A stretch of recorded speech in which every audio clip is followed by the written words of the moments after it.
नई कार खरीदने का ख्याल आते ही दिमाग में सबसे पहला सवाल क्या आता है?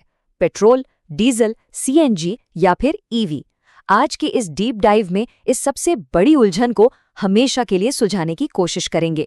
ये एक ऐसी अल्टीमेट बैटल बन चुकी है जिसे समझना किसी भी खरीदार के लिए बेहद जरूरी है। तो चलिए सीधे शुरू करते हैं।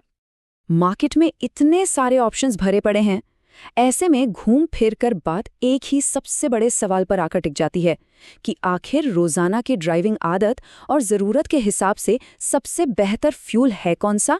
आइए इसे बिल्कुल ठोस डेटा और फैक्ट्स के जरिए गहराई से समझते हैं। आज हम इस ढांचे को फॉलो करेंगे।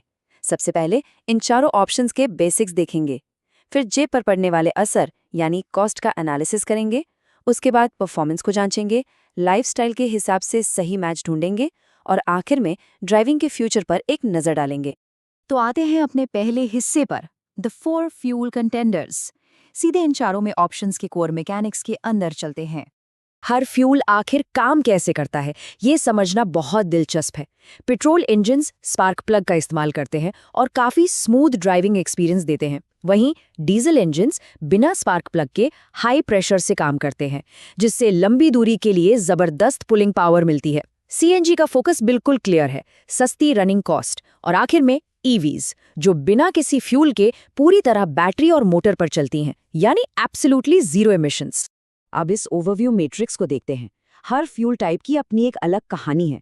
पेट्रोल की शुरुआती कीमत कम जरूर होती है, पर रनिंग कॉस्ट काफ़ी ज़्यादा मिलती है।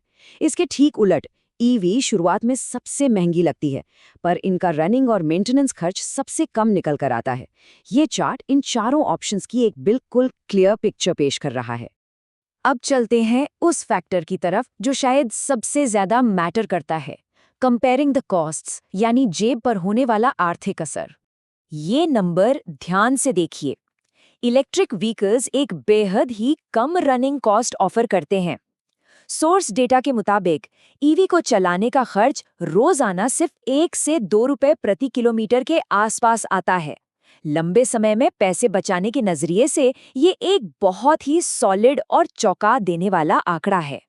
इसके ठीक विपरीत पेट्रोल गाड़ी, आंकड़े साफ बताते हैं कि इसे चलाने का खर्च 6 से 8 रुपए प्रति किलोमीटर आता है। जरा पिछले ईवी वाले नंबर से तुलना करके देखिए, रोजाना के खर्चों में एक जमीन आसमान का अंतर नजर आता है। जब इन चारों को आमने सामने रखा जाए तो तस्वीर बिल्कुल साफ हो जाती है। ईवी 1 से 2 रुपए, सीएनजी लगभग 2 से 4 रुपए, डीजल 5 से 6 रुपए और पेट्रोल सबसे महंगा 6 से 8 रुपए। पेट्रोल कार शुरू में खरीदना आसान लग सकता है, लेकिन लंबे समय की डेली सेविंग्स में ईवी और सीएनजी बिल्कुल अनडिस्प्यूटेड विनर्स हैं। और हाँ, ये सिर्फ नंबर्स नहीं है। Automotive experts ride and repair भी इस डेटा का समर्थन करते हैं। उनका साफ मानना है कि ईवी और सीएनजी सबसे सस्ते हैं और पेट्रोल सबसे महंगा। डेली बजट के हिसाब से ये फैक्ट्स बेहद क्लियर है।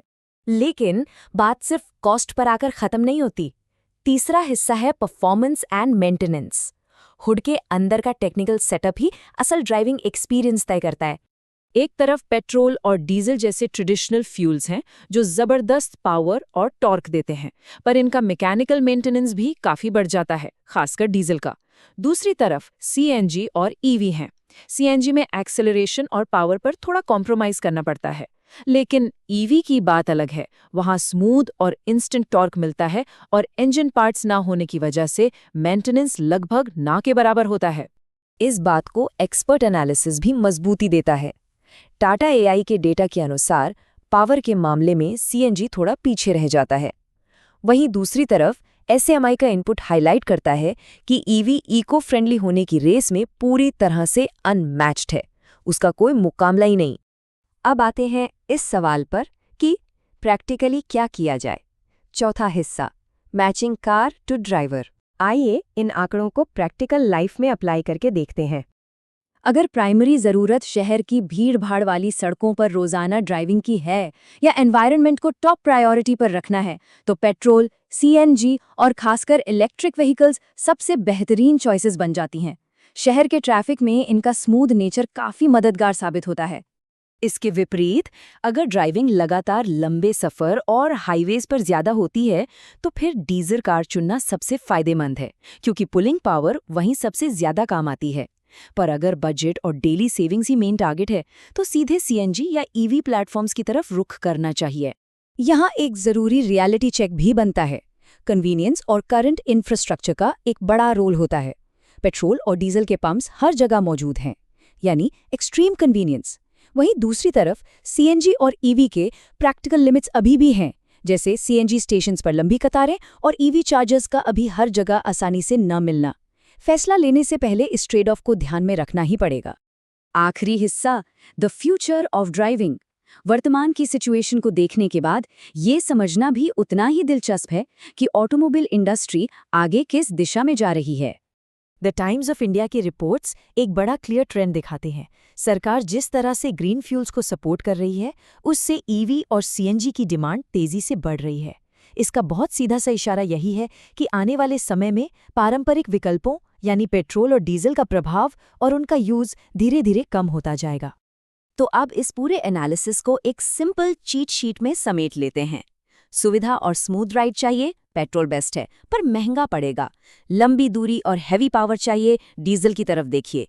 तुरंत और रोजाना पैसे बचाने हैं, सीएनजी सस्ता है पर थोड़ा कमजोर है। और अगर ड्राइविंग को फ्यूचर प्रूफ करना है और लॉन्ग टर्म सेविंग्स चाहिए, तो ईवी का विकल्प बिल्कुल तैयार है। खरीदने का अंतिम फैसला पूरी तरह इन्हीं प्राथमिकताओं पर टिका है। जैसे जैसे इंफ्रास्ट्रक्चर बदल रहा है और ऑटोमोटिव की दुनिया नई शक्ल ले रही है, एक दिलचस्प सवाल जरूर छूट जाता है। आने वाले कल की सड़कों पर असल में कौन सी टेक्नोलॉजी राज करेगी? क्या हम पूरी तरह एक इलेक्ट्रिक फ्यूचर की तरफ बढ़ रहे हैं, या ऑल्टरनेटिव फ्यूल्स अभी और भी हैरान करेंगे? आज के इस डीप डाइव में बस इतना ही। उम्मीद है इन आंकड़ों ने तस्वीर को काफी साफ कर दिया होगा, जिससे इस विषय को और गहराई से जानने की जिज्ञासा जरूर जागी होगी।